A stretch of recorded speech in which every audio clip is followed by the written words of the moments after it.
जय श्री कृष्णा, जय श्री राम।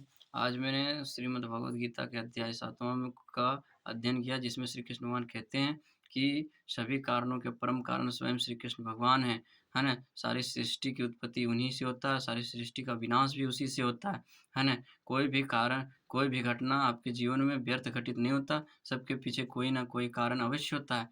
इसलिए अपने आप को सभी परिस्थितियों में संभाव रख कर के और श्री कृष्ण भगवान के ध्यान में हमेशा, है ना? ध्यान में हमेशा मग्न रह कर के अपने आत्मा में श्री कृष्ण भगवान का, है ना? नित्य-नित्य रसवादन करें, उसके चित्र और चित्रण का उसके रसवादन करें, है ना? अपने आत्मा में श्री कृष्ण भगवान को पूर्ण रूप से उसका ध्यान करें और पूर्ण रूप से अपने आत्मा में आनंद की अनुभूति का आत्मा में संतुष्ट रहें, है ना? और क्या कहता है कि आप कहता है कि श्री कृष्ण भगवान कहते हैं कि ये जो पृथ्वी है, वह 10 प्रकार के इंद्रिय वेगों से चलता है। पहला 5 भौतिक तत्व पृथ्वी, जल, अग्नि, वायु, है ना? और ये आसमान, ये 5 तत्व और 5 तत्व ये है कि 5 तत्व, 5 प्रकार के इंद्रिय हैं। 5 प्रकार के इंद्रिय कौन-कौन से हैं? 5 प्रकार के इंद्रिय 5 प्रकार के इंद्रिय रसना,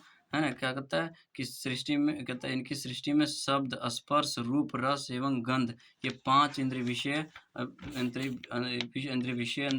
अंतर्भूत रहते हैं और इसी कारण से व्यक्ति, है ना, अपने कर्मों में बंध करके और अपने शक्ति को भूल जाते हैं। इसलिए अपने स्वरूप को और कहते हैं क्या कि अगर किसी को पूरे ब्रह्मांड के बारे में जानना है, तो उससे श्री कृष्ण भगवान के तत्व का ज्ञान होना अति आवश्यक है। जो श्री कृष्ण भगवान के तत्व को जानता है, उसे अन्य किसी तत्व को जानने की आवश्यकता नहीं है, उसे पूर्ण ज्ञानी समझा जाता है और जो पूर्ण ज्ञानी वही है, जो श्री कृष्ण भगवान को पूर्ण रूप से जानते हों, है ना? तत्व को जानते हों, जो शास्त्र के विधि-विधान को जानते हों, है ना?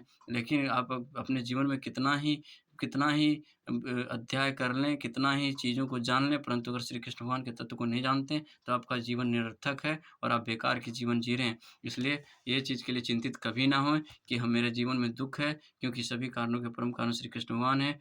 और सभी का जो भी घटना आपके जीवन में होता है, वह कभी व्यर्थ घटित नहीं होता और सभी के पीछे श्री कृष्ण भगवान का कारण होता है। अगर आपके जीवन में सुख है, तो दुःख भी होंगे, दुःख है तो सुख भी होंगे और इसलिए अपने आप को हर परिस्थिति में संभाव बनाए रख कर के और श्री कृष्ण भगवान की भक्ति में निष्ठ रहना है और श्री कृष्ण भगवान का नित्य निरंतर स्मरण करना है। उसके रूप और चित्रण का हमेशा आस्वादन करना है और उसके ध्यान में हमेशा अपने अपने हर कार्य का संपन्न करना है, तभी आप सारे कार्यों में सफल हो सकते हैं।